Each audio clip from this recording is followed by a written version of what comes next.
Entonces, vamos a dar inicio con la clase y tal vez una de las recomendaciones que siempre hay que hacerles saber es de que aprender tal vez no es complicado, no es tan difícil. Incluso a veces usamos como pretexto es que este medio no se aprende muy bien y empezamos a solo usarnos de algo, ¿verdad? Entonces, voy a dar inicio y algo que sí les pido es de que utilicen mucho la imaginación para todo. Yo creo que ustedes tienen una gran ventaja, a diferencia de uno, ¿verdad? Que uno conforme la edad, uno va perdiendo un poco la imaginación, pero ustedes pues están en la mejor etapa donde empiezan a imaginar muchas cosas, incluso de niños también, ¿verdad? Pero yo le pediría que tenga mucha imaginación, porque a veces tenemos que crear imágenes en nuestra mente para poder comprender algunas cosas, ¿verdad? Entonces, vamos a dar inicio. El tema en sí se llama Planeta Tierra. Y el planeta Tierra vamos a empezar con un concepto, pues básico. Vamos a empezar lo que es la definición. Y la definición dice, por favor, alguien que me pueda ayudar a leer para también que ustedes puedan participar y no se estén aburriendo ahí. Entonces, alguien voluntariamente que quiera leer este primer fragmento de lo que es definición, alguien que quiera, pues apoyarme o hacer partícipe de esta conferencia también. Si no, voy a decir por nombre, voy a elegir aquí. Entonces, también les comento, antes de que ustedes puedan participar, también les comento de que voy a estar dando puntos extras por la participación que tengan acá.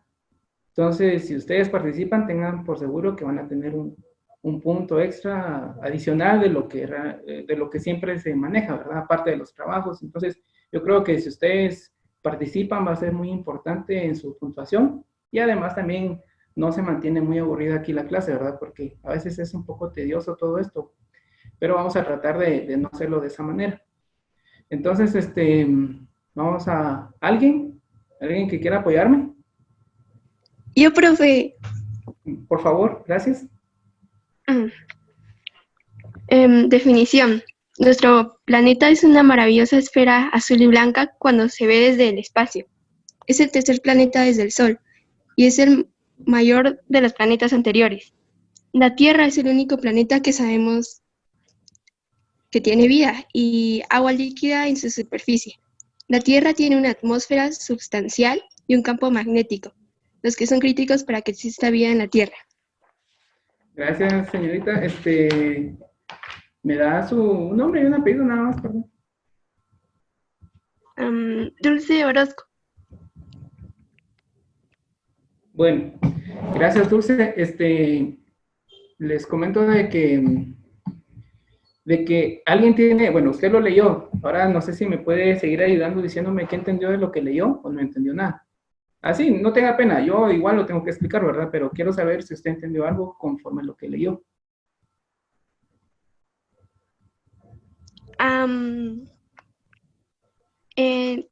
Debido a lo que he entendido aquí, es que he entendido la ubicación de nuestro planeta, que es el tercero en el sistema solar, Muy y bien. que es el único planeta que hasta ahora sabemos que tiene vida y que cuenta con atmósfera y eso, profe. Bueno, no, está bien, muchas gracias. Pues aquí, ya usted lo mencionó, es el tercer planeta del sistema solar. Y dice algo aquí, y es el mayor de los planetas interiores. Los planetas interiores, esta frase quiere decir de que son los planetas más cercanos al Sol. En realidad son 4 los planetas interiores, porque se llaman interiores porque están más cerca del Sol. Entonces, por eso menciona esa parte ahí. Y también aquí hay una parte muy importante que dice atmósfera y campo magnético. Incluso lo puse en otro color porque estos conceptos los vamos a ver más adelante para comprenderlos mejor. Pero de momento solo quiero que tengan esta idea, que tengan muy claro que la Tierra tiene una atmósfera y que es substancial y un campo magnético, ya que sin la atmósfera nosotros no podríamos vivir. Pero más adelante les voy a explicar todo esto. Entonces, ¿alguna duda con este pequeño párrafo y la introducción que hemos hecho? ¿Estamos bien? Vamos a ver, ahora lo que vamos a ver ahorita en la clase es profundizar o entender un poco más lo que es el planeta Tierra, cómo está conformado. Entonces acá dice el planeta Tierra como sistema. Cuando hablamos de sistema, habla de un conjunto organizado de partes que se relacionan formando un todo. Es decir, de que las partes de la Tierra sería la hidrosfera, la geósfera y la atmósfera. Y estas tres partes que tienen ustedes ahí en su pantalla, a la hora de que ambas o que estas tres partes trabajen en conjunto, pues forman un todo, y ese todo es el planeta Tierra. Entonces, quiero que desde ya empiecen a mentalizar, porque miren, aquí vamos a ver diversidad de conceptos y yo traté de relacionarlos todos para que ustedes no se vayan perdiendo. Entonces, el planeta Tierra como sistema. Tenemos la hidrosfera, la geósfera y la atmósfera. Entonces, eso es el sistema del planeta Tierra. En otras palabras, de eso está compuesto. Y estas tres tienen que funcionar para que el planeta Tierra pueda funcionar. Entonces, esto es la introducción y ahora vamos a ver el primero, que sería la hidrosfera. Hidrosfera, sí, en pocas palabras, significa agua. Entonces, otra persona que me quiera ayudar leyendo el primer párrafo. Si no, aquí voy a escoger a una persona. ¿Hay o no hay? ¿Alguien voluntario? A ver, Fátima. Fátima Mérida. Ayúdeme a leer la primera parte. Solo quiero que ustedes también participen. Está bien. Parte de la Tierra ocupada por los océanos, mares, ríos, masas y corrientes de agua y cubre las 3/4 partes del planeta Tierra. ¿Sigo? Muy bien. Sí, por favor, siga. La hidrosfera está compuesta por agua salada. La mayor parte del agua del planeta Tierra es agua salada. Y la gran mayoría de esta agua salada se encuentra en los océanos. Agua dulce. El agua dulce es mucho menos abundante que el agua salada y se encuentra distribuida por diferentes lugares. ¿Sigo? Por favor, por favor. A continuación, su orden de mayor a menor según su volumen. Número 1. Los glaciares cubren parte del espacio continental, sobre todo los dos casquetes glaciales de Groenlandia y la Antártida, pero también glaciares de montañas y volcanes, de menor extensión y espesor en todas las altitudes.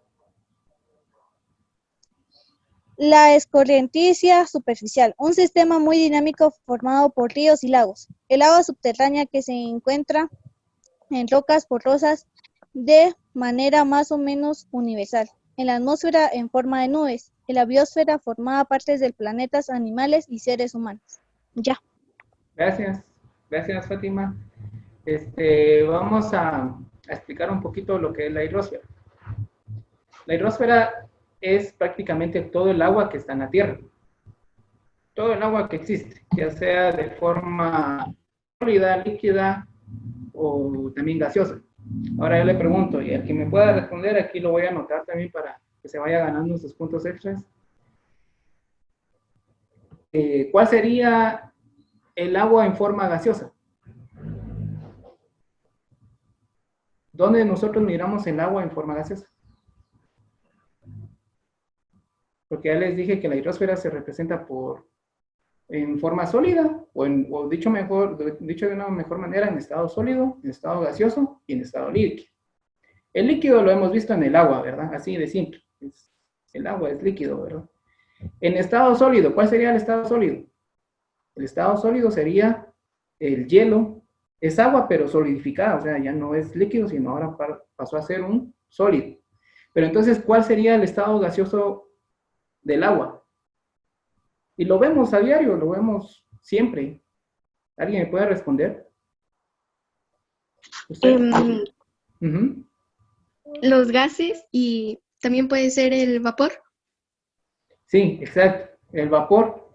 Pero cuando usted sale a la calle, ¿dónde ve el agua en estado gaseoso?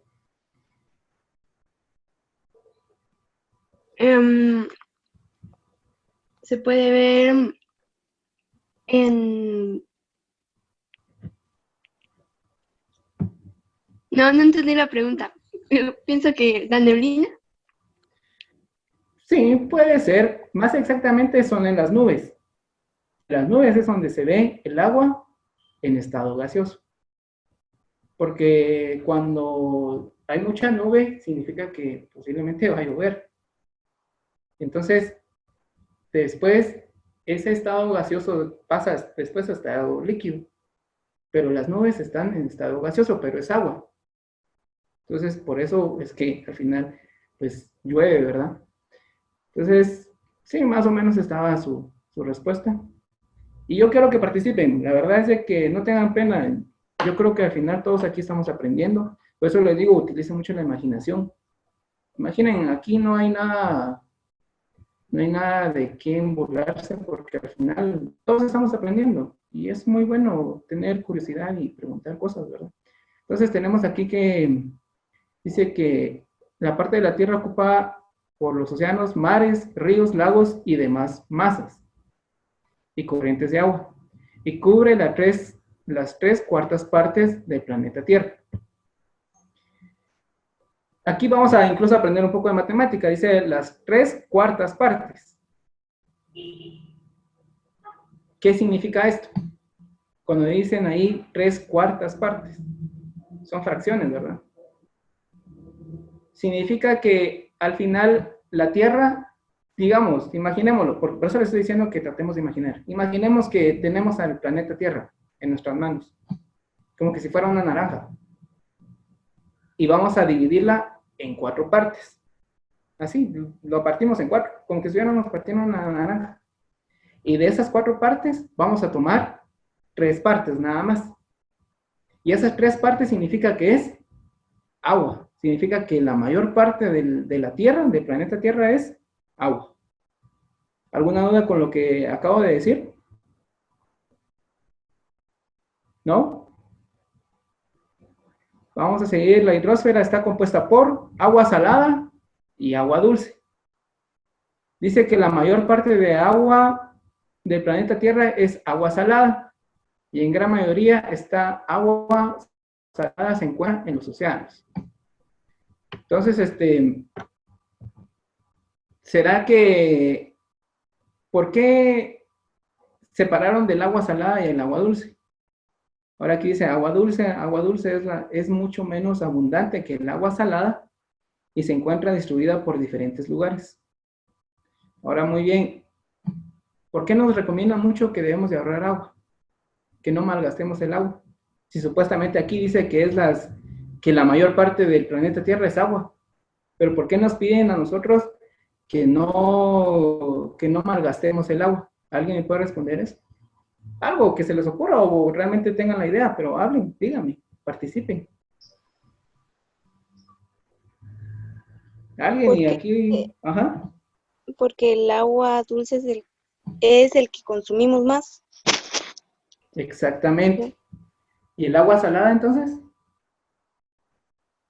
Eh, no lo consumimos ¿Y por qué no lo consumimos? porque tiene sal. Sí, exactamente, ya vieron, o sea, aquí solo es cuestión de encontrar un poco de sentido. El agua salada tiene sal y es muy dañina para nuestros organismos. Aparte de eso, el agua salada también tiene otros minerales, otras sustancias que ya no nos benefician. Por ejemplo, también tiene desperdicios no sé, de animales muertos. Los desechos se van a los océanos. Entonces, toda esa agua ya está contaminada y por eso no la podemos tomar.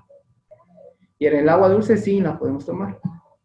Entonces, lo malo, el detalle acá es de que existe más agua salada que agua dulce.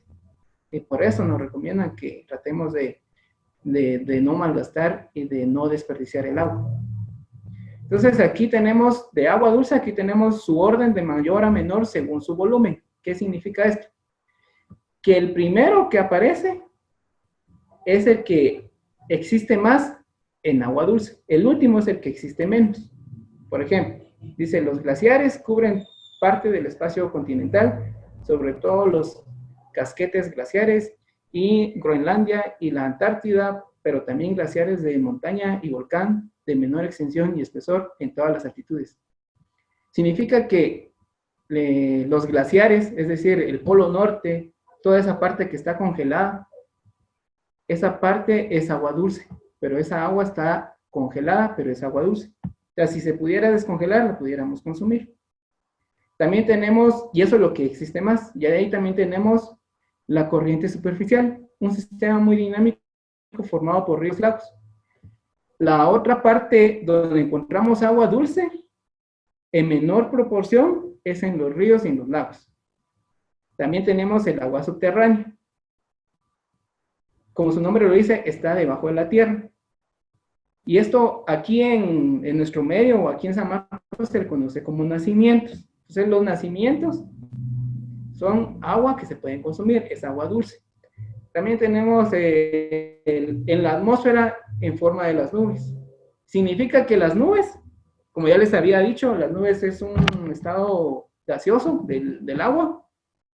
Y esa agua que cae, o sea, la lluvia, es agua dulce. Significa que si nosotros realmente quisiéramos reciclar el agua, lo malo es de acá que en nuestro sistema o en nuestra costumbre, no reciclamos el agua de la lluvia, porque si nosotros recicláramos el agua de la lluvia, yo creo que nos beneficiaríamos mucho de eso. Es decir, de que el agua de la lluvia se puede tomar. Claro, no es nada más de agarrar el agua de la lluvia y tomarlo, no, necesita un proceso, ¿verdad? Necesita pues, hacerle unas filtraciones, hay que echarle un poquito de cloro para que se pueda también consumir, ¿verdad? Pero en sí, el agua de la lluvia se puede tomar, es agua dulce, se puede consumir. Y también tenemos que en la biosfera, formando parte de plantas, animales y seres humanos. Ahora, ustedes y, bueno, todos somos una parte de agua. Estamos hechos de agua, las plantas también. Y esta porción que nosotros tenemos de agua entra entre el agua dulce, solo que en menor proporción. Entonces, nosotros estamos hechos tenemos un porcentaje de agua y esa agua que tenemos es agua dulce y que entra en la clasificación de agua dulce. ¿Alguna duda con lo que he dicho? ¿Dudas sin pena? ¿No tengan pena?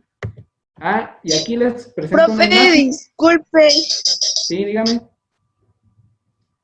¿Puede repetir, puede hacer un resumen solo porque yo no podía ingresar, no le podía escuchar lo que estaba mencionando? Ah, bueno, entonces rápidamente voy a hacer una pequeña conclusión. Voy a regresar un poco. El planeta Tierra como sistema significa que el planeta Tierra está compuesta de hidrosfera, geósfera y atmósfera. ¿De acuerdo? Esos tres están compuestos el planeta Tierra. Vamos a empezar viendo lo que es la hidrosfera. Empezamos viendo lo que es la hidrosfera. La hidrosfera es la parte del planeta Tierra que es agua. Todo lo que es agua es hidrosfera. La hidrosfera está compuesta por agua salada y agua dulce. ¿Ya? El agua se divide en esas dos partes, agua salada y agua dulce. La agua salada es lo que no podemos consumir. El agua dulce sí es lo que podemos consumir. El agua salada es el que existe en mayor proporción. El agua dulce no. El agua dulce son limitados los lugares donde existe agua dulce. Y tenemos lo que son de agua dulce. ¿Dónde encontramos el agua dulce? Lo encontramos en los glaciares, es decir, en el polo norte, en el polo sur. Toda la parte que está congelada es agua dulce. También lo encontramos en en la correntina superficial, es decir, en los ríos y en los lagos, es agua dulce. Un ejemplo así rápido, el lago de Atitlán, como es un lago, por lo tanto es agua dulce. ¿De acuerdo? En los ríos también hay agua dulce. Entonces, esa también lo podemos consumir. El agua subterránea, los nacimientos. Realmente de ahí sacan el agua que nosotros tenemos como agua potable. Muchos pues son nacimientos, también lo podemos consumir. Otra, como yo les decía, otra donde existe agua dulce es en las nubes, en la lluvia. Nosotros si quisiéramos tomar la lluvia, lo podemos hacer. Claro, no vamos a tomar, como les decía, poner nuestro vaso directamente hacia el cielo y tomarnos el agua que cae. No, hay que también pasarlo por un proceso, pero la podemos consumir. ¿De acuerdo? Y también tenemos la otra parte, o en otro lugar donde encontramos agua dulce, es en los animales, en las plantas y en nosotros mismos. Esa sería una breve explicación de lo que había dicho. Voy a seguir. Aquí miramos unas imágenes para que ustedes vayan entendiendo un poquito más. Entonces, aquí en la primera imagen, donde está como un mapa, aparece lo que es el océano. Y ese océano, toda esa parte de azul, donde está el mapa, toda esa parte es agua que no podemos tomar, es agua salada. Y digamos, está del lado aquí, digamos, donde está San Marcos, está el Océano Pacífico, donde está, por decirles alguna referencia, donde está Petén, está el Océano Atlántico, el Ártico, el Antártico, el Índico, más allá. Toda esa parte es agua salada y esa no la podemos consumir. Ahora, ¿alguien me puede decir qué representa esta imagen? La que está a la par de este mapa, digamos. ¿Qué será? ¿Será un mar? ¿Será un río? ¿Será un lago? ¿Un pequeño lago? En realidad, no. En realidad el que está a la par del mapa, o sea, en la parte de arriba, estos son ríos. Y los ríos prácticamente son caminos que tienen agua. Esos son ríos. Caminos que tienen agua. Por una forma que ustedes me entiendan. Y abajo tenemos lo que son los glaciares. Los glaciares es agua congelada, ¿verdad? Aquí están por decirlo de una manera, los trozos de hielo, ¿verdad? Esa es agua dulce también. O sea, esa agua la podemos tomar. El agua de los ríos también. Y ahora acá, ¿qué tenemos en la última imagen? En la cuarta que tenemos ahí abajo. ¿Qué será? Un lago. Un lago, exacto. Ese es el lago de Atitlán. Y el lago, todos los lagos tienen agua dulce. Por lo tanto, también se puede usar o se puede usar para nuestro organismo, ¿verdad? Para consumo. Entonces, les coloqué una imagen. El primero serían los océanos, el otro serían los ríos, después seguirían los glaciares y de último sería el lago. Siguiendo con las imágenes para que ustedes vayan comprendiendo un poquito más. La primera imagen que tenemos ahora acá es de agua subterránea, lo que yo les decía que era los nacimientos. Esa es agua dulce, esa la podemos consumir. Ya después tenemos unas gotas de lluvia, esa también es agua dulce, la podemos consumir también. Eso por eso les decía. Y eso viera que en esto quisiera platicar un poquito con ustedes de este tema, ¿verdad? Yo, pues, sería muy ideal que todas las casas aquí en San Pedro, en San Marcos, o donde ustedes vivan, se aprovechara más el agua de la lluvia. ¿Por qué? Porque esa agua se puede consumir. Lastimosamente, incluso yo también me incluyo, ¿verdad? Que no aprovechamos el agua de la lluvia. El agua de lluvia se desperdicia y se revuelve con el agua que realmente no se puede consumir. Entonces, porque cae la lluvia, se va en el drenaje y se revuelve con el agua que ya está toda sucia, ¿verdad? Sería muy ideal de que nosotros, por medio de un depósito grande, cayera toda esa agua, la recibiera, y vieran que antes el agua de lluvia se filtraba, es decir, se medio limpiaba o se colaba por medio de las piedras.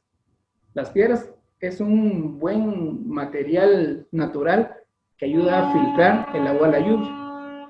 Entonces, sería como que algo innovador de que nosotros en nuestra casa empecemos a aprovechar el agua de la lluvia para no estar desperdiciando o consumiendo, digamos, el de los nacimientos o el agua potable que tenemos en nuestra casa.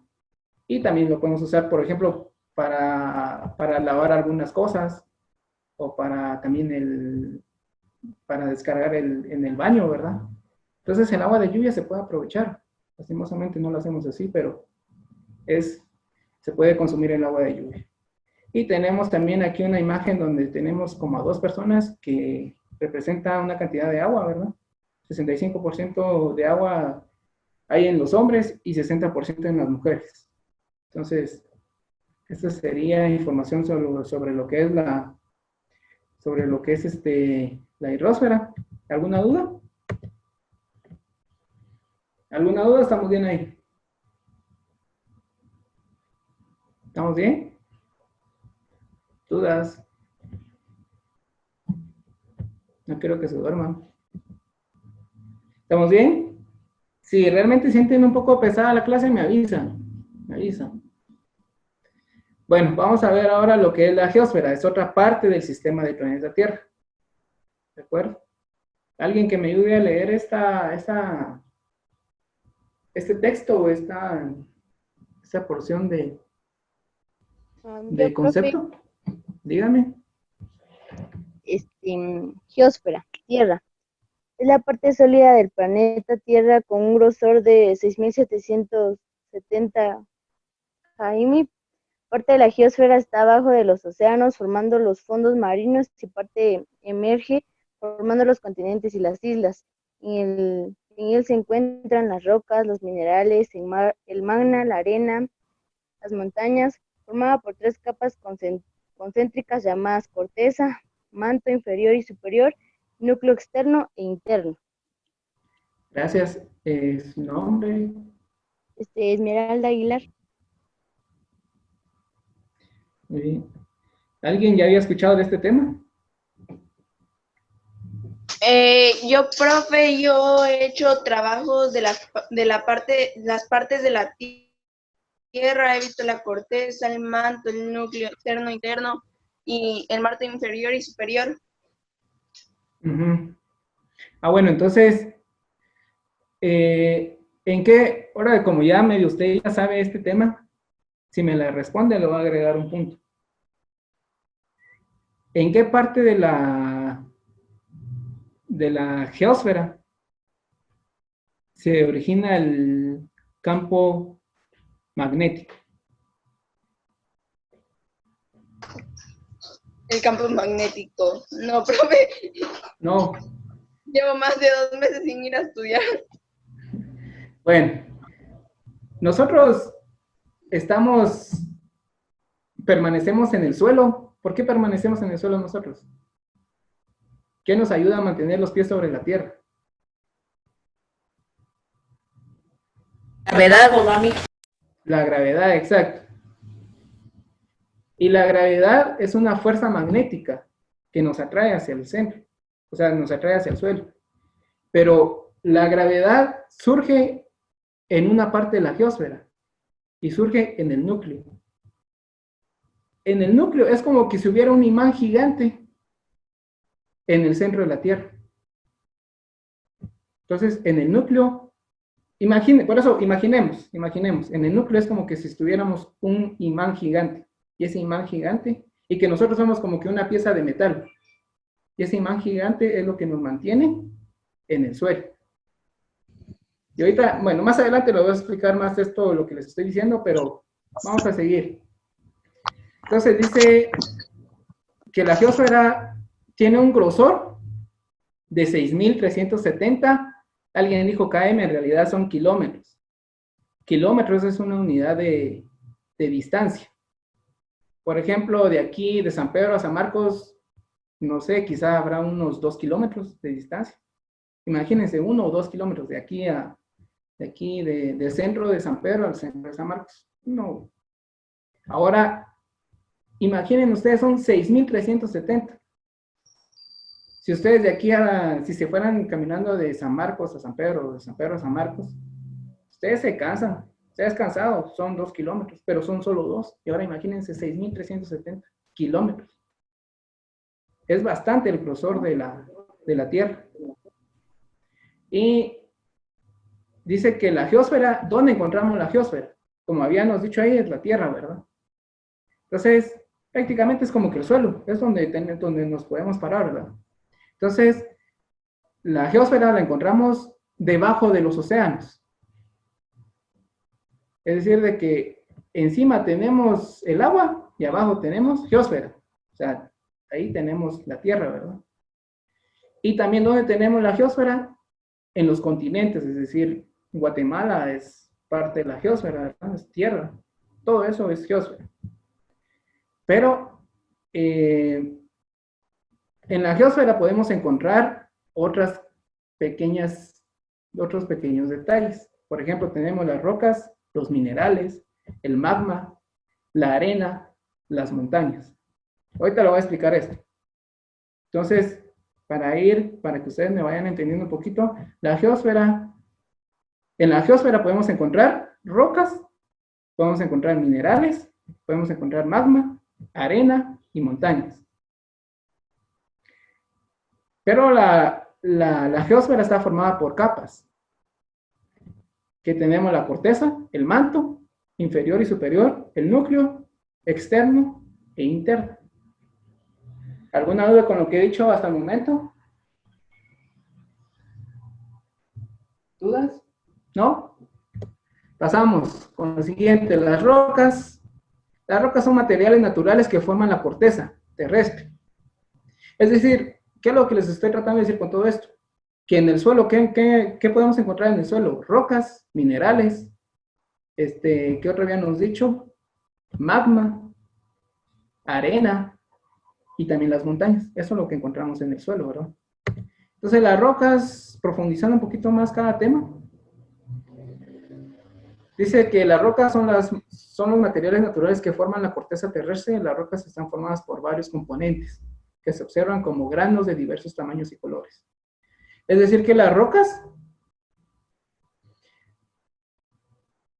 están hechas de diferentes componentes de la Tierra y que pueden variar en su tamaño o también en su color. Hay rocas que son como color negras, hay rocas que son como rojas, hay rocas que son preciosas y las venden. Hay gemas también, las gemas son rocas, solo que son rocas que tienen un color pues distintivo y es muy bonito. Entonces tenemos tipo de rocas. Existen 3 grupos de rocas según su origen y estas son sedimentarias, las ígneas y las metamórficas. Las metamórficas se originan cuando se calienta o se comprime otras rocas. El mármol o la pizarra son rocas metamórficas. Entonces, por ejemplo, este tipo de rocas surge desde el centro de la Tierra. ¿Ya? Entonces, todo esto, bueno, en esto no quiero profundizar mucho, porque solo se los di como algo adicional, algo que ustedes pues, tengan un concepto general de lo que es la roca. Entonces, las rocas están sedimentarias, ígneas y metamórficas. También, ¿qué dijimos que habíamos encontrado? ¿Qué otro encontramos en la geósfera? Tenemos los minerales. Dice, son las sustancias puras que forman parte de las rocas. Al ser sustancias puras, no se distinguen en ellos otros componentes.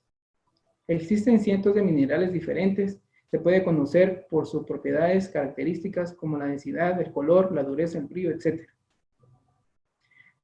Entonces, los minerales son rocas. Al final los minerales son rocas.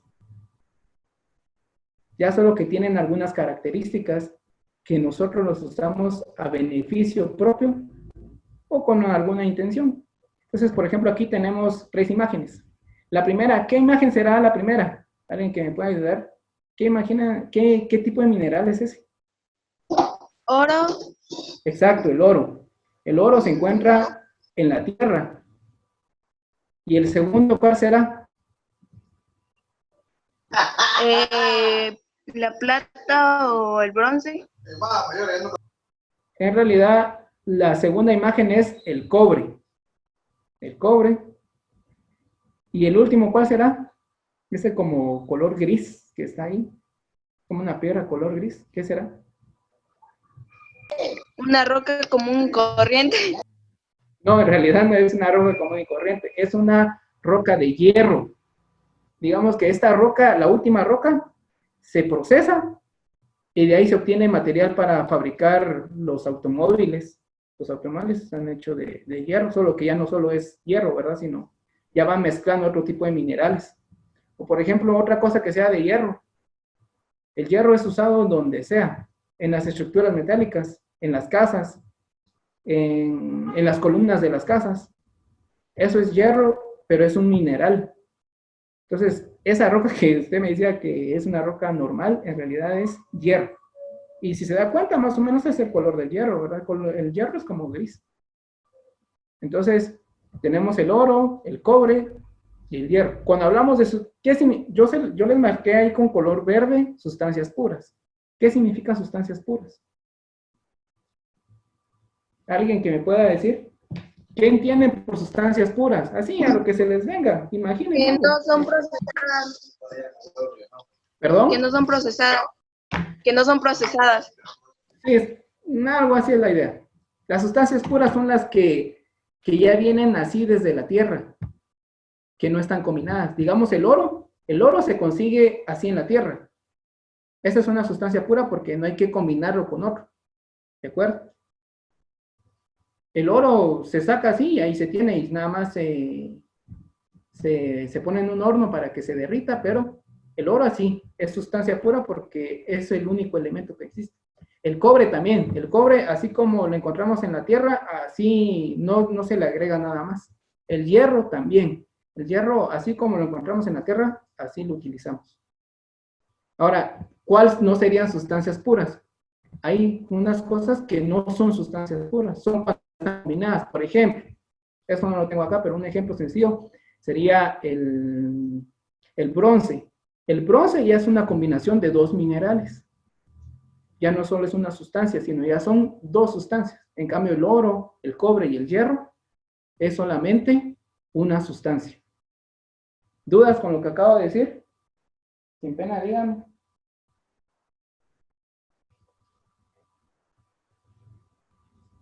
¿No hay dudas? ¿Dudas? ¿No hay? ¿Estamos bien ahí? Magma es otra parte o es otra sustancia u otro elemento que encontramos en la Tierra, en la geósfera. Digamos lo que nosotros lo conocemos como Tierra, ¿verdad? Pero si ustedes quieren ser un poquito más así interesantes o si quieren asombrar, la geósfera, ¿verdad? Pero es la Tierra. Entonces, otra sustancia que encontramos en la Tierra es el magma. ¿Alguien que me ayude a leer, por favor, el concepto de magma? ¿Alguien? Yo, profe, Por favor.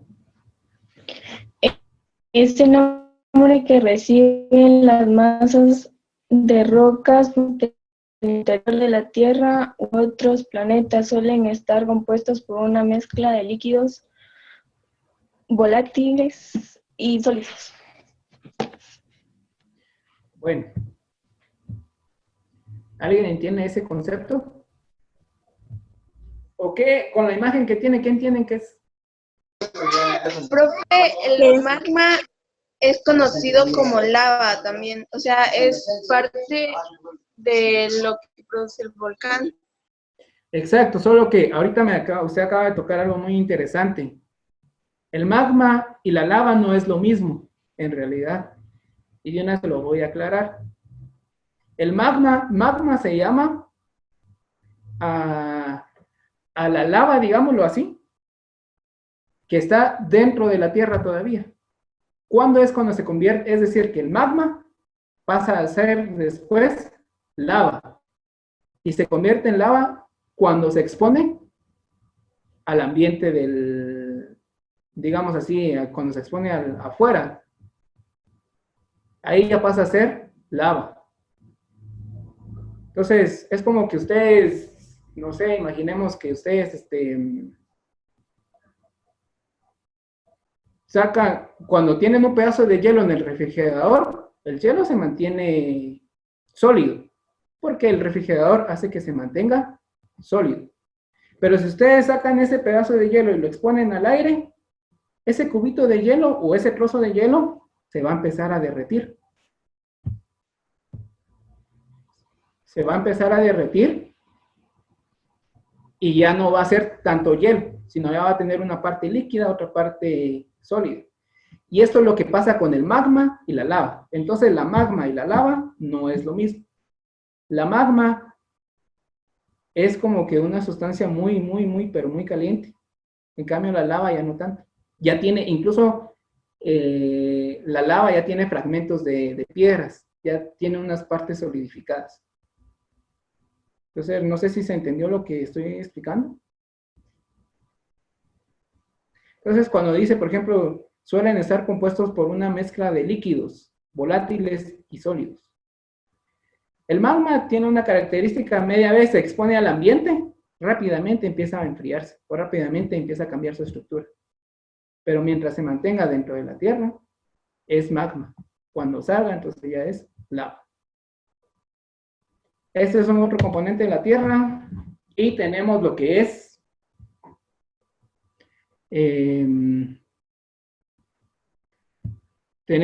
la arena. La arena es otro componente que encontramos en la Tierra, en donde sea. ¿Alguien que me ayude a leer esta parte de la arena? Yo, profe. Gracias. Por favor, así no se me duermen.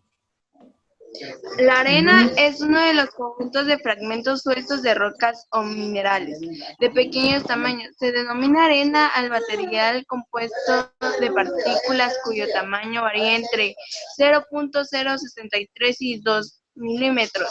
Una partícula individual dentro de este rango es llamada grano o clasto de arena. Existen diferentes tipos de arena y se encuentran en la superficie: son las naturales, las de mina, las de playa, las volcánicas.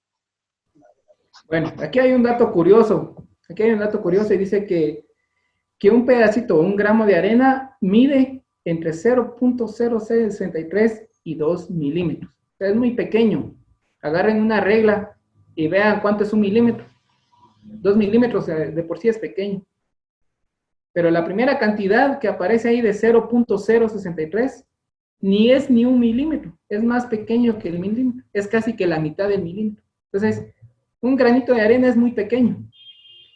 Y en otras palabras, para no hacerlo tan complicado, la arena prácticamente es pedazos de rocas, pero en pequeño, pequeñísimas. Eso sería lo que es la arena. Pequeñas rocas, pero pequeñísimas. Así en pocas palabras. Y también hay naturales en las minas, en las playas y en las volcánicas. Entonces, dependiendo de dónde esté la arena, así va a ser su color, ¿de acuerdo? Por ejemplo, del volcán, la arena del volcán es como grisona o negra, porque como se quema, ¿verdad? En cambio, la de playa, ustedes han visto la arena de playa, hay una como gris también, hay una como es como café o tirando ese color, ¿verdad? Y así ahí tenemos unas imágenes de lo que es la arena. Entonces, conclusión, o así en pequeñas palabras, la arena son pedazos de rocas, pero en pequeño, ¿verdad? Como que trituradas. Esa es la arena. Entonces, vamos a seguir con las montañas. Ustedes han visto montañas. Aquí, gracias a Dios, tenemos una hermosa vista. Tenemos cerros que nos rodean. Entonces, las montañas es una elevación natural de gran altura. Se trata de una prominencia que irrumpe con la superficie terrestre y que alcanza una altura mínima de 700 metros. Cuando mide menos, recibe el nombre de colina o cerro. O sea que una montaña, por lo general, va a tener una altura de 700 metros, ¿verdad? Y si es menor a ese tamaño, va a ser entonces una pequeña colina o un cerro, ¿verdad? Entonces, para que lo tomen en cuenta, para que tengan un poquito más claro en diferenciar cuándo es montaña, cuándo es un cerro, cuándo es una colina. Si mide menos de 70 es una colina o un cerro, dependiendo de su estructura, ¿verdad? Pero así está compuesto la geósfera. ¿Alguna duda de la geósfera? ¿Dudas? Pues estoy explicando también que ustedes están, pero sin dudas.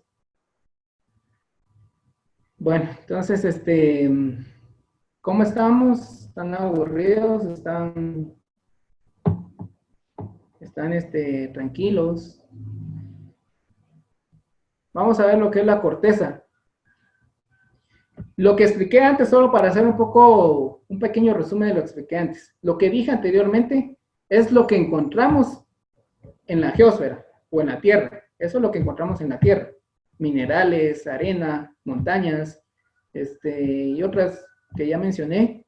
Ahora voy a explicar cuáles son las partes de la Tierra. La primera, que es la parte superficial, es la corteza. Entonces, se conoce como corteza terrestre a la capa más superficial del planeta Tierra. Tiene un espesor, cuando hablamos de espesor es como el grosor. El grosor es de 5 kilómetros. El grosor, pues, de la corteza no es así, a comparación de otras medidas, 5 kilómetros no es mucho, ¿verdad? Pero sí, realmente es bastante profundo. Y en el fondo oceánico y 70 kilómetros en las montañas. O sea que si nosotros nos paramos desde la punta de una montaña y si lo midiéramos hasta donde termina o donde empieza la corteza, va a ser 70 kilómetros. Dice que entre los elementos más característicos que forman esta estructura se encuentran el silicio, el oxígeno, el aluminio y el magnesio. Estos que están acá con color verde son minerales. Como ya les expliqué, estos pertenecen a la Tierra. Entonces, el silicio es un mineral, el oxígeno también, el aluminio también y el magnesio también. Ahora, todos estos que tengo yo acá son los que se extraen para nuestros consumos. Por ejemplo, para un dato curioso, el magnesio lo extraen y se utiliza para hacer pastillas efervescentes, por ejemplo, para controlar un poco el dolor de estómago. El aluminio, ya saben ustedes, hay más de alguna cosa de aluminio tendrán ustedes. Entonces, toda la Tierra está compuesta de minerales, arena y montañas. Todo eso es parte de la Tierra y esto es lo que encontramos en la corteza. Digamos que estos son los minerales que más se encuentran en la corteza. Y esos tienen su funcionamiento en cualquier cosita que nosotros tengamos. Existen tipos de corteza, están las cortezas oceánica y la corteza continental. La corteza oceánica es la que está debajo de los océanos, como su nombre dice, la tierra que está debajo de los océanos. Y la continental es la que está, pues, formada por los continentes. Entonces, y en la corteza continental encontramos silicato y aluminio.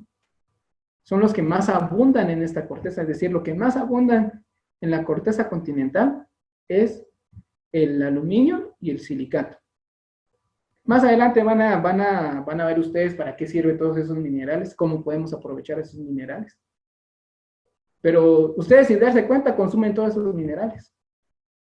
Pasa que uno solo consume y ya estuvo, ¿verdad? Pero sí, hay muchos minerales en muchos productos que tenemos. Ahora vamos a ver movimiento y dinámica de la corteza. La corteza se mueve, por eso es que hay temblores o terremotos. Entonces, ¿alguien que me pueda leer esta parte, por favor? Para ir avanzando un poquito más. Perdonen ustedes, ya nos abarcó mucho el tiempo.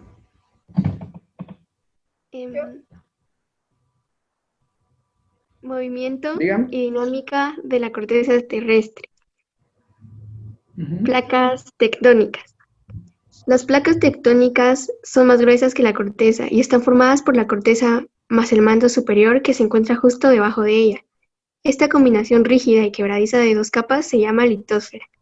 Las placas litosféricas se ubican sobre una capa de roca de manto más suave y plástica, moldeable, llamada astenosfera. Permite que las placas se muevan lentamente sobre ella, como una balsa en un barro espeso. Bueno, gracias, muy amable. ¿Su nombre, por favor? Dulce Orozco. Ah, usted. Gracias. Entonces, el movimiento, ¿cómo se origina el movimiento? Tratemos de imaginar algo. Tratemos de imaginar de que nosotros estuviéramos caminando como en una gelatina. Entonces, lo que acá, miremos, por favor, observen conmigo la imagen. La astenosfera que aparece ahí en la imagen es como una especie de gelatina. Y sobre la gelatina están unas piezas sólidas, que es la litosfera. Y la litosfera está formada por lo que es una parte de la corteza y otra parte del manto superior.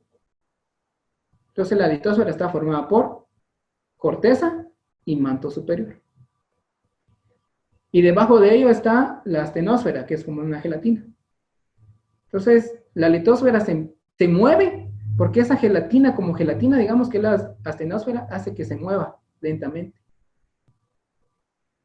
Y como eso hace ¿y por qué es como es tipo esa astenosfera? ¿Por qué será como un poco sólida y un poco como que aguada, digámoslo así?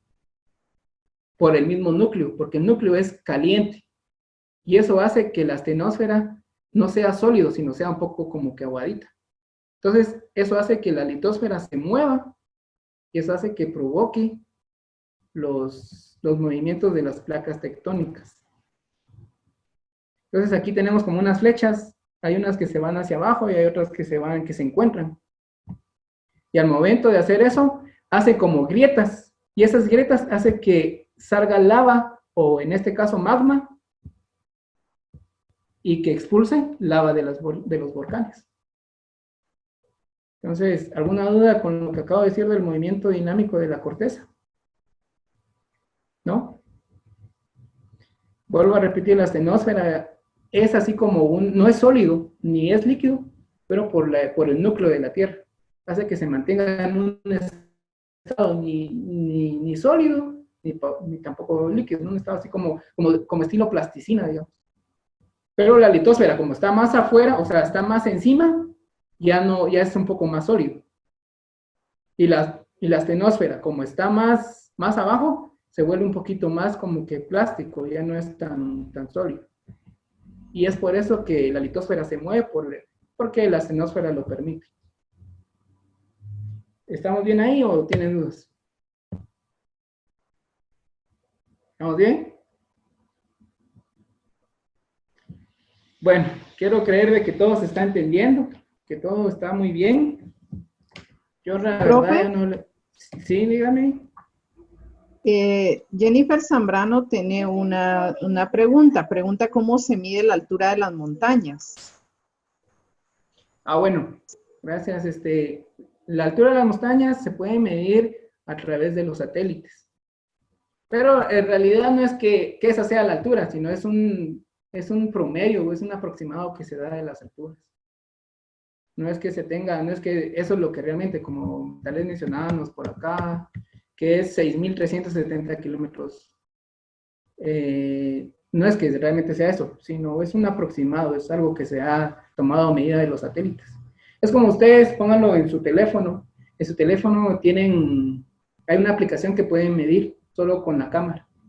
Entonces, el satélite que está orbitando alrededor de la Tierra permite tener esas mediciones. Y como les digo, es un dato aproximado, no es que realmente eso tenga. Porque pues nadie ha llegado al centro de la Tierra, ¿verdad? Incluso ahí les coloqué un dato de cuánto es, ahí sí que decirlo de una palabra, con palabras muy comunes, cuál es el hoyo más grande que han hecho en la Tierra. Pero eso más adelante lo vamos a ver. Ahí está anotado. Entonces, eso sería lo que es el movimiento, el suelo. No sé si contesté la duda. Sí. Bueno, entonces ahora tenemos el suelo. Dice, es la capa superficial de la corteza terrestre que se encuentra biológicamente activa. ¿Por qué dice que se encuentra biológicamente activa el suelo? ¿Alguien que me ayude? ¿Alguien que tenga una idea de por qué dice se encuentra biológicamente activa? Imaginen qué quiere o qué realmente se quiere decir con este concepto. ¿Alguien? Por un punto extra. Así como yo. ¿Por qué se encuentra biológicamente activa el suelo?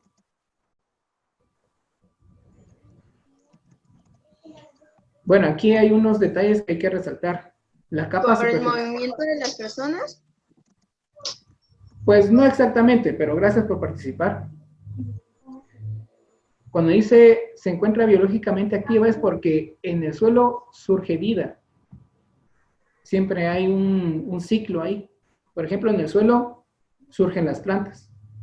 Entonces, por eso dice biológicamente activo. O como, por ejemplo, otro también es cuando se tiran desechos orgánicos en el suelo. Esos desechos se van perteneciendo al final a la tierra. Desaparecen y forman parte de la tierra. Y eso es biológicamente activo. Ahora, aquí hay, imaginemos como que estuviéramos con una lupa. Ya miramos lo que es la geósfera, ya miramos lo que es la hidrosfera. Pero el suelo, ¿a qué pertenece el suelo? ¿A la hidrosfera o a la geósfera? ¿A qué creen ustedes que pertenece el suelo? 50,000 leyes de que sean Navidad. ¿A qué creen ustedes que pertenece el suelo? ¿A la hidrosfera o a la geósfera? ¿A la geósfera? A la geósfera. Exacto, porque es tierra, ¿verdad? Pero dice que el suelo es una capa superficial de la corteza terrestre.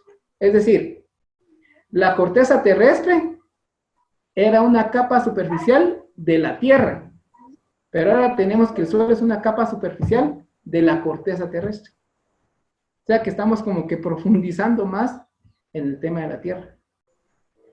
Y que dice que se encuentra biológicamente activa. Como ya les dije, porque surgen plantas, porque siempre hay organismos unicelulares o pequeños o que están ahí trabajando para que las cosas se degraden.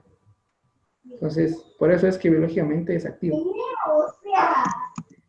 Dice, se ha formado lentamente como consecuencia de la acción combinada de los siguientes factores: clima, material, originario y factores bióticos. El suelo a través del tiempo ha tenido muchos cambios. Por ejemplo, cuando hay mucho sol, el suelo se empieza a agrietar. Y cuando hay mucha lluvia, el suelo ya no es tan, por decirlo así, tan seco, sino se vuelve más húmedo, se vuelve más como esponjoso. Entonces, todos esos factores del clima han hecho que el suelo haya evolucionado. Ahora, en el suelo tenemos las capas o divisiones del suelo. Tenemos el primero que se llama horizonte cero, es la capa superficial en el que se encuentra el material, o la materia orgánica, perdón, recién depositada y restos de animales. El horizonte cero es prácticamente el suelo, así como lo vemos, donde estamos parados. Este sería el suelo, o el horizonte cero, perdón. El horizonte A, si vamos a profundizar un poquito más, es la capa más fértil, de color oscuro. Se compone de órganos descompuestos o humus. ¿Alguien tiene alguna idea de por qué la Tierra es como café o negra? Alguien que me diga, o que me diga lo que piensa, así. Yo creo que es por esto, ¿verdad? ¿Por qué cree usted que el Tierra es como negro o café?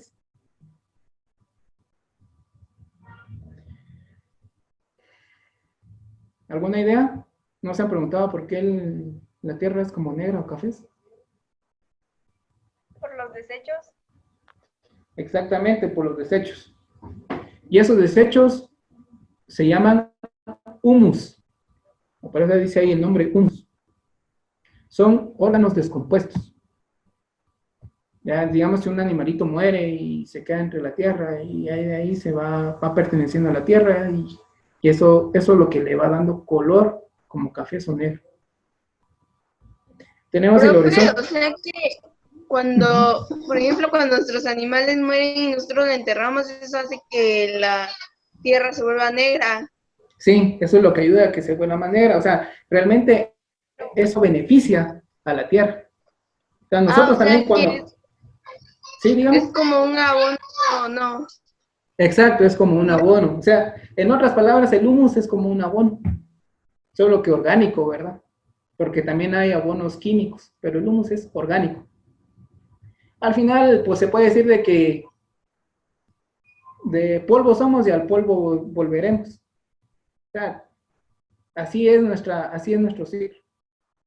Entonces, nosotros estamos hechos de átomos y esas células también están, pues, regresan al polvo al final. Entonces, sí, en palabras muy generales podemos decir de que el humus es como el abono, ¿verdad? Pero eso se encuentra en el horizonte A. En el horizonte B, su color es más claro y en ella se depositan minerales como hidróxidos, metálicos, arcilla y óxidos que se arrastran del horizonte A. En el horizonte B, o sea, si vamos más abajo, si vamos a como que abrir un hoyo más grande, en el horizonte cero es como que no hubiéramos hecho nada, ningún hoyo. En el horizonte A es como que hubiéramos hecho un pequeño hoyito. En el horizonte B es como que ya estamos excavando más. Y en el horizonte B encontramos lo que es ya encontramos minerales, por ejemplo la arcilla, ya encontramos hidróxidos, metálicos, ya encontramos otros minerales. Por eso, digamos, aquí en el altiplano de San Miguel Ixtahuacán, para encontrar oro, porque antes había ahí explotaban la minería, y ellos para sacar el oro tenían que hacer unas grandes excavaciones, y eso es perjudicial, más que todo para la comunidad que está ahí cerca, ¿verdad? Entonces eso tendría en el horizonte B. En el horizonte C, dice que aquí no existen depósitos de materiales ni hay remoción, tampoco se acumula materia orgánica. Entonces, ¿qué hay en el horizonte C? En el horizonte C, lo que encontramos prácticamente es como arena, porque es como que piedritas pequeñas. Piedritas pequeñas, ese sería el horizonte C. Y en el horizonte D es la capa más profunda de suelo y la que le da origen está compuesta por rocas que no sufrieron alteraciones, es decir, donde se origina el suelo. Entonces el horizonte D es donde se origina el suelo y el horizonte D es donde hay piedras, solo piedras. Ahí no hay ni minerales, solo hay piedras. Entonces, ¿alguna duda con lo que es el suelo? Seguidamente tenemos una imagen para que ustedes vayan visualizando un poquito más de lo que les acabo de explicar. Tenemos el horizonte C, que es como que el pasto. El horizonte A ya está un poquito más profundo. Tenemos el horizonte B, que también representa la capa intermedia. El horizonte C, la roca madre, y el horizonte D, que es el lecho rocoso. El lecho significa es como descanso, donde reposa todo el suelo. Cuando le digan lecho significa descanso. Entonces, lecho es descanso rocoso, o sea, donde está reposando todo el suelo. Y aquí tenemos otra la imagen, un pedazo, como que un trozo de tierra, ¿verdad? Horizonte C, horizonte A, para que tengan ustedes una mayor visualización. Y tenemos, ¿alguna duda? Ya con ustedes ya lo vieron ahora cómo se divide el suelo. Se dan cuenta que la geósfera es un poquito extensa, ¿verdad? Miramos las capas y ya después de una de las capas de la geósfera está el suelo, ¿verdad? Que es en la corteza. Entonces, para que no se confunda, ¿tienes claro eso? Y vamos a ver el manto. El manto, es la capa de roca sólida y caliente más gruesa de la Tierra, ubicada entre la corteza terrestre y el núcleo constituido la mayor parte del planeta. Representa 2/3 de su masa, el 84% de su volumen. Como le digo, todos estos datos son aproximados. Realmente nadie ha ido a medir cuánto es el grosor del manto, ¿verdad? Pero se ha hecho una aproximación. Entonces tenemos tipos de mantos, manto superior y el manto inferior. Estas diapositivas yo se las voy a proporcionar en el, ya sea en WhatsApp, para que ustedes las puedan leer. Si en algún dado momento en la próxima clase decido hacer un pequeño, pues, pequeño examen, un pequeño, una prueba corta, en base a lo que expliqué, pues pueden tenerlo ahí para poder leerlo después. Entonces, después de la corteza terrestre viene lo que es el manto. Y dice que es una roca sólida. Y que además de eso es muy caliente, ¿verdad? Es decir, de que entre más nos vayamos profundizando o entre más nos vayamos al centro de la Tierra, más caliente se pone la Tierra, por decirlo de esa manera, ¿verdad? Entonces el manto ya son rocas sólidas, pero que ya están calientes. Y que ya como ya está cerca más del núcleo, ¿verdad? Y está el manto superior y el manto inferior. Que hay una imagen. Está el manto superior que está cerca de la corteza, el manto inferior que está más cerca del núcleo. Y tenemos la corteza y el núcleo, ¿verdad? Entonces, núcleo, bueno, ahora aquí voy a tocar el tema de lo que es la gravedad, de lo que es el campo magnético. Entonces, el núcleo es de la Tierra o endósfera. También se conoce como endósfera. Es la masa caliente que se ubica en el mismo centro de nuestro planeta y está conformado por un material rocoso conocido como magma. Entonces, ahí viene la palabra magma. ¿Por qué habíamos dicho que no es lava? Porque cuando es lava es cuando se expone al ambiente, y cuando es magma es cuando está dentro de la Tierra.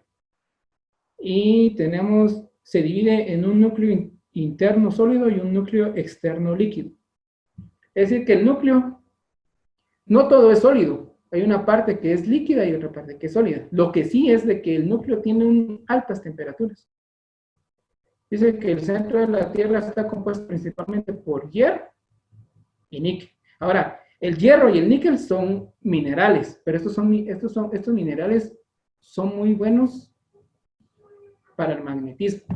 Por eso es de que existe esa fuerza gravitacional. Entonces, aquí hay unos pequeños datos curiosos, ¿verdad?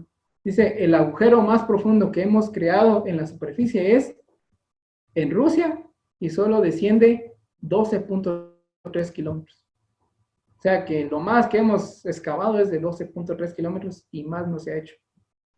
No sé, seguramente se cansaron de excavar o saben qué pasaría, pero al final solo eso pudieron hacer, ¿verdad? Ya no, yo creo que ya es mucho, porque excavar 12.3 kilómetros está.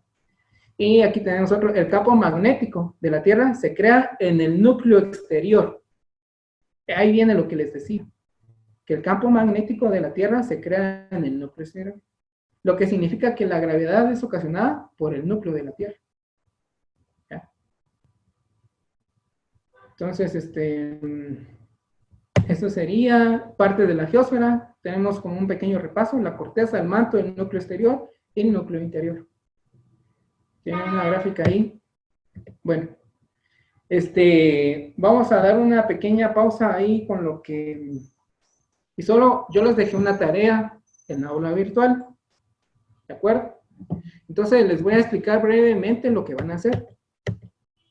Para que ustedes no tengan duda, aquí está. Entonces, la tarea es la siguiente. La tarea que van a hacer ustedes y van a grabar, porque esto lo van a tener que hacer. Es un pequeño experimento que van a hacer. Entonces, lo primero que van a hacer, no sé si logran ver ahí, pero van a cortar una botella de plástico, así como lo hice yo acá. Lo van a cortar. Y la parte donde está el tapón, acá, donde está el tapón, van a abrir un pequeño hoyito. Van a abrirle un hoyo, siempre con cuidado, ¿verdad? Incluso también para cortar esto con cuidado. Entonces, ya teniendo las dos partes, van a colocar la que tiene el tapón boca abajo dentro de la otra parte del envase. Entonces, les va a quedar de esta manera. ¿De acuerdo? ¿Sí se ve? ¿Sí se entiende? ¿Sí? Entonces, eso es lo que van a hacer. Después, van a tener que buscar tierra, arena y pedazos de rocas. Entonces, van a tener que cortar 3 botellas de estas. Así de la misma manera, le van a hacer un pequeño hoyo en la tapadera y lo van a cortar y lo van a poner de esta manera. Entonces, después, yo en este caso solo voy a hacer solo para explicar un poco, esto es arena. Esto es arena. Entonces, van a vertir la arena dentro de lo que están haciendo de esta manera. Lo van a hacer, van a colocar así la arena. Y ya después de que colocaron la arena y los demás, por ejemplo, la tierra en otro recipiente y la piedra en otro recipiente, le van a colocar lo que es el agua. Entonces le colocan el agua. ¿Y de qué se trata el experimento? El experimento es muy sencillo. Si alguno tiene se le complica conseguir alguno, por ejemplo, arena o tierra, o me avisan, pero no, yo creo que estos lo pueden conseguir muy bien en su casa. Entonces le echan el agua.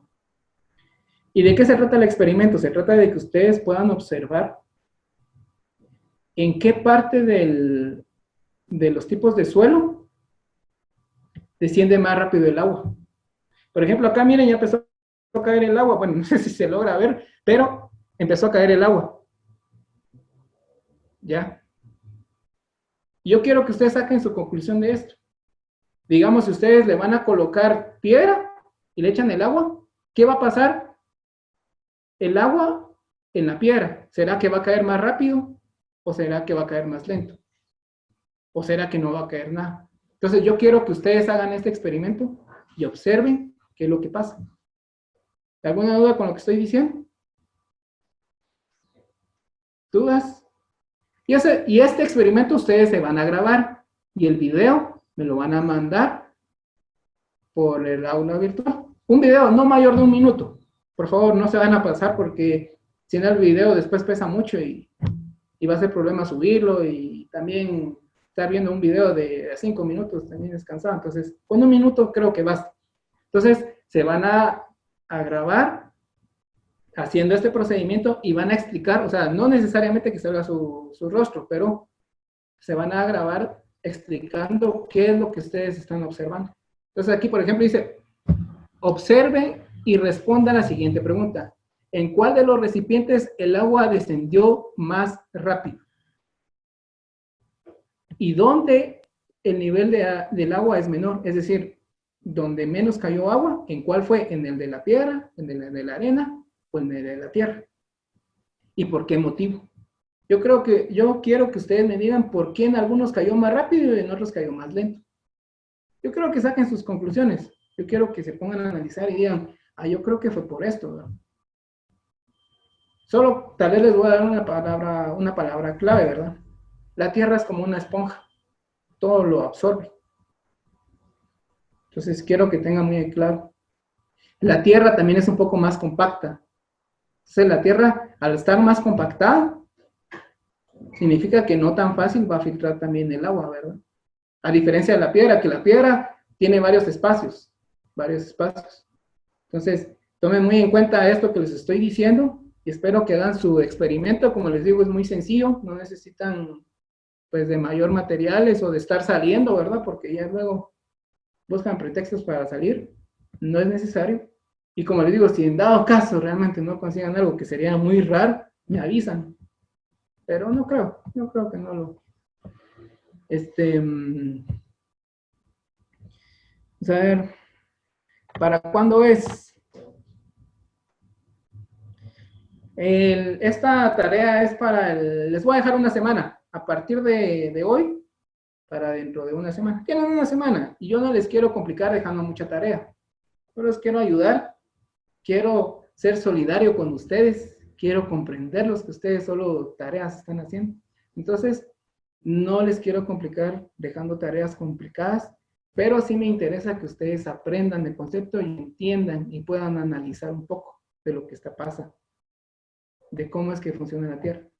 Entonces, el experimento es muy sencillo y les dejo experimento para que ustedes no estén ahí haciendo tareas, que aquí, que escribiendo, no. Sí les voy a dejar, pero ahorita no. Ahorita quiero que hagan el experimento y quiero que vayan explorando, que sea un poco más como que dinámico las tareas, ¿verdad? Entonces, ahí está, ya están, esta tarea sí ya está en el aula virtual, la pueden ver, esto solo es para primero, solamente para primero, y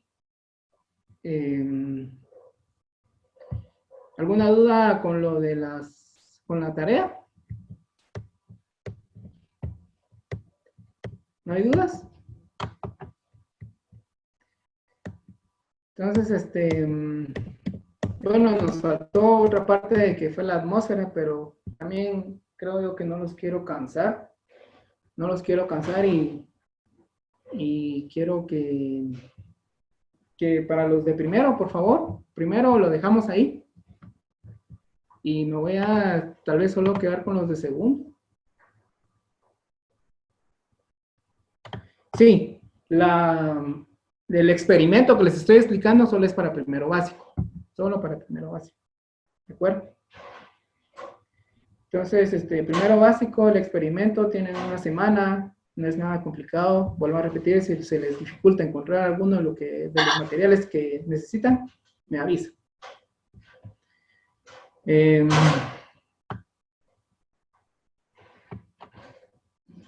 Entonces,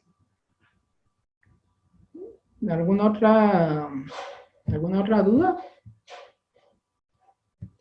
Bueno, si los de primero, si quieren, se pueden desconectar. Voy a tratar vamos a ver lo que es la atmósfera mejor en la próxima clase, porque realmente creo que ya me extendí demasiado y no quiero cansarlos, no quiero que ustedes, pues, incluso se duerman, si no es que ya están durmiendo, pero si ya se durmieron, vayan a dormirse bien. Entonces, la dejamos para la próxima clase, lo que es la atmósfera. Vamos a ver lo que es la atmósfera y las partes de la atmósfera. Ya es pequeño y lo dejamos ahí con los de primero. ¿Dudas con los de primeros? Profe, una ¿No hay? pregunta. Dígame. ¿Los de segundo se quedan? Sí, un ratito más. Perdonen ustedes, yo sé que ustedes ya se quieren desconectar. Segundo, por favor, perdonen. No quise. Denme unos 15 minutos más y voy a tratar de avanzar para dejarles su tarea también y para que lo puedan hacer. Entonces, primero, desconéctense si quieren. Gracias por su participación. Cualquier duda con respecto al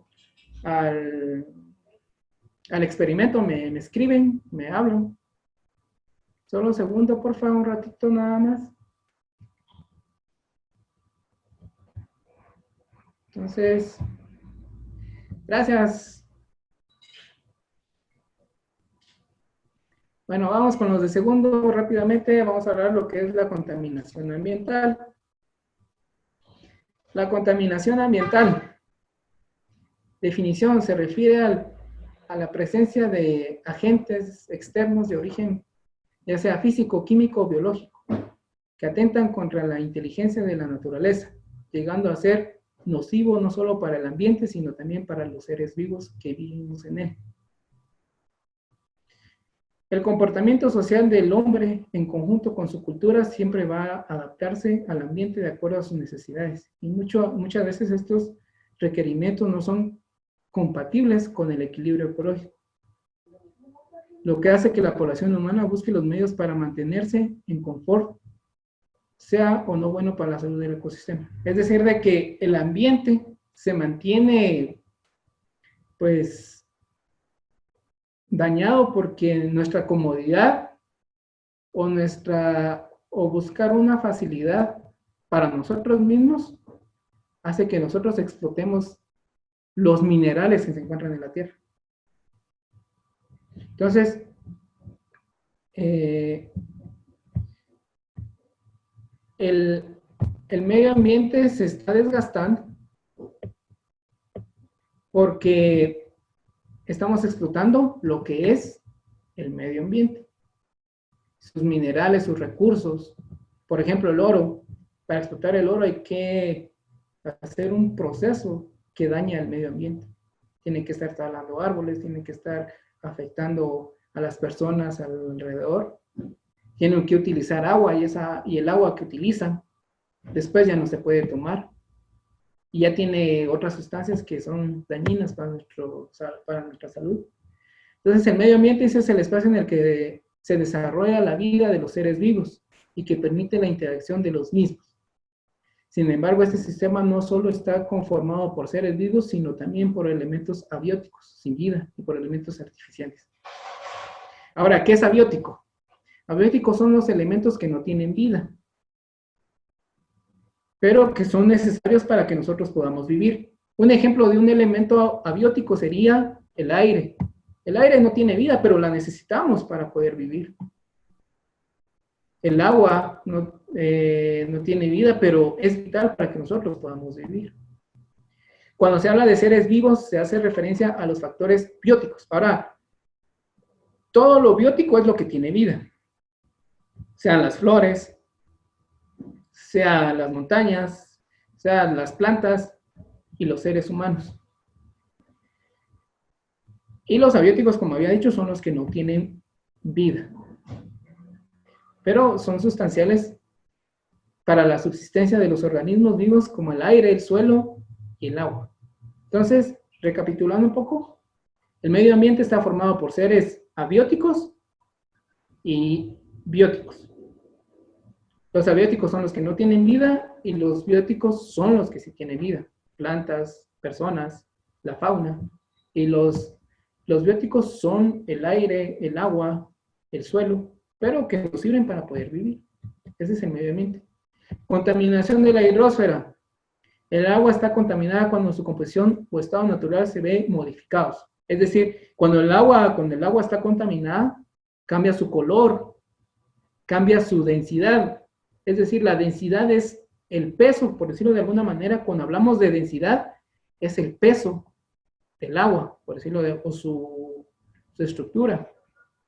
Entonces puede cambiar, si el agua está contaminada, puede cambiar la temperatura, puede cambiar el color, puede cambiar la densidad o radiactividad. Por ejemplo, el color es muy comúnmente que cambie el agua. Se pone como verdosa si ya tiene como moho, ya tiene algunos otros desechos, ¿verdad? O como negra, cafés, cuando lleva lodo, otras cosas, ¿verdad? La temperatura también puede cambiar. La densidad, ya les decía que es como el peso del agua. Y su composición química, para uso especialmente del consumo humano y para la función. Para evitar la contaminación del agua es fundamental eliminar el vertimiento de sustancias tóxicas, químicos, basura y otros elementos dañinos. ¿Quiénes son los que contaminan más el agua? Son las empresas, son las industrias que nada más desechan todo lo que no les sirve, lo desechan al agua. Y eso contamina los demás ríos o los océanos también, ¿verdad? Entonces, todo esto son los que... La basura es muy comúnmente que se encuentre entre las playas. Y eso afecta tanto a los seres que viven dentro del agua, o sea, a los seres marinos, como a nosotros también. Entonces, eso sería la contaminación del agua. Existen tipos de contaminación de agua. La natural, que no interviene el ser humano. Que automáticamente el agua se contamina por su naturaleza. Por ejemplo, procesos erosivos y de transporte o de erupción volcánicas. Por ejemplo, cuando la arena que tira los volcanes se cae en el agua, eso contamina el agua. Entonces, restos vegetales, cuando se pudre, caen en el agua, también afecta, ¿no? Cadáveres que están en el agua, por ejemplo, animales que mueren dentro del agua también. Y también el excremento de animales puede contaminar el agua. Que esos son naturales porque los humanos no lo están generando. Y también tenemos la contaminación antrópica, y la contaminación antrópica que sí ya tiene la intervención humana. Por ejemplo, está la urbana doméstica, que resulta de lo que nosotros contaminamos desde nuestra casa. Por ejemplo, el agua suele presentar restos fecales, restos de alimentos y productos químicos procedentes de detergentes, legias y cosméticos. Por ejemplo, nosotros lavamos nuestra ropa, ¿va? Y el agua entonces que utilizamos para lavar la ropa ya se combina con el jabón que estamos utilizando.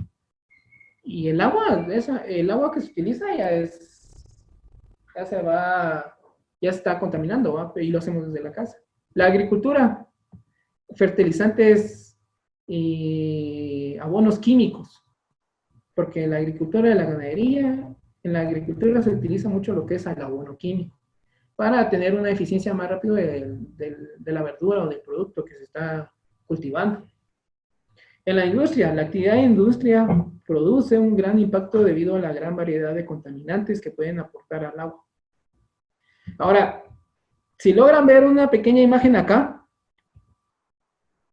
hay varios colores, rojo, anaranjado, como amarillo, el verde, un poco azul, y ahí se va poniendo otro color.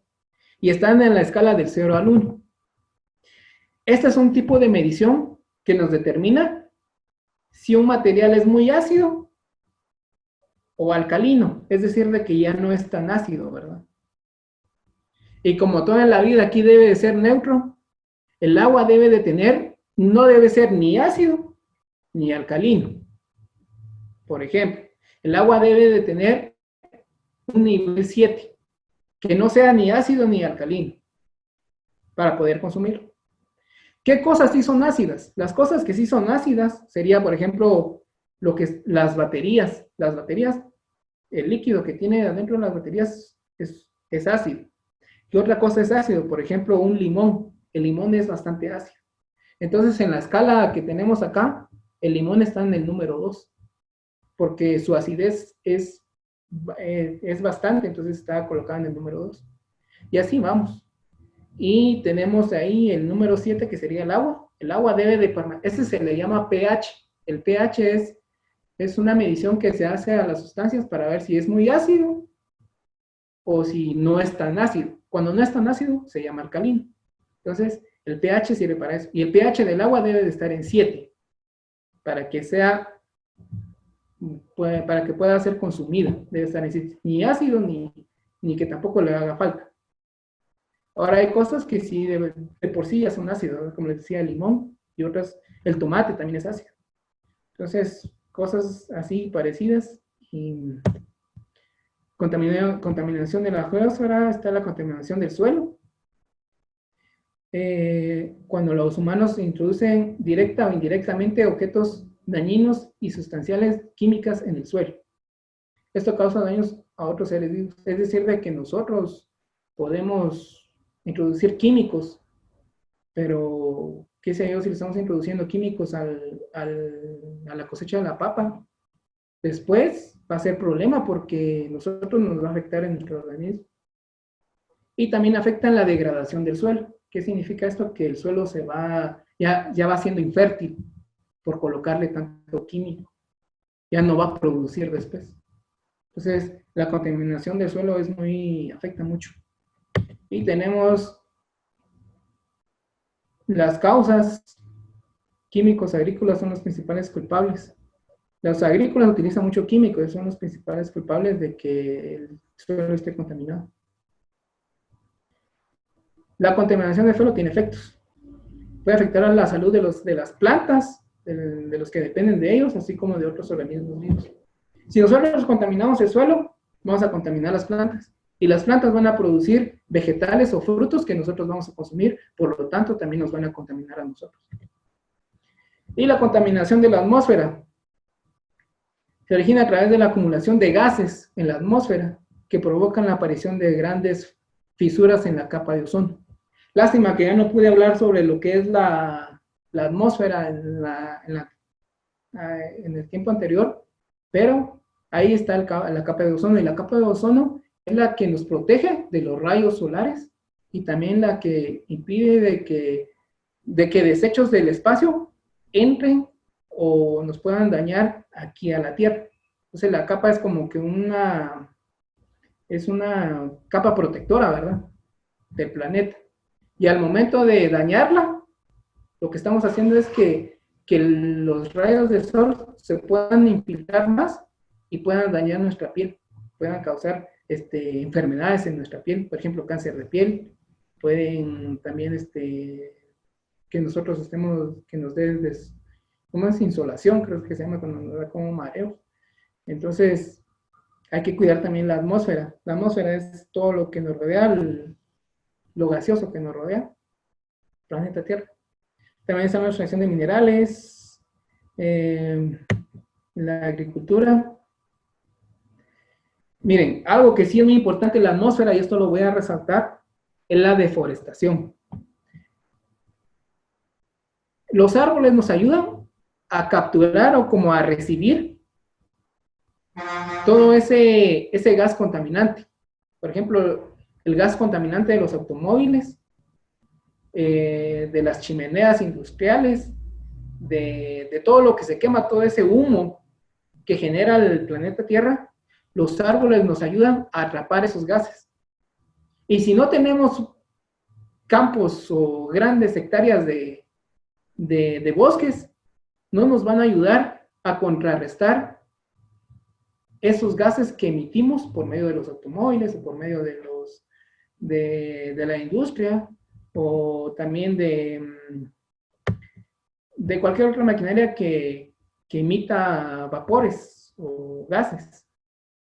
Entonces los árboles son muy importantes para contrarrestar, porque es como que si el árbol viniera y respirara fuerte y jalara todos esos gases malignos, y así la capa de ozono no sea afectada.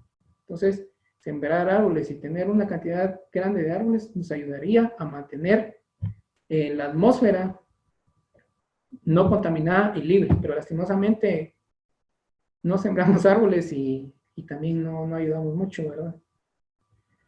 Entonces, vamos a hablar un poco de la tarea. ¿Cuál va a ser la tarea que van a entregar ustedes? Pongan atención.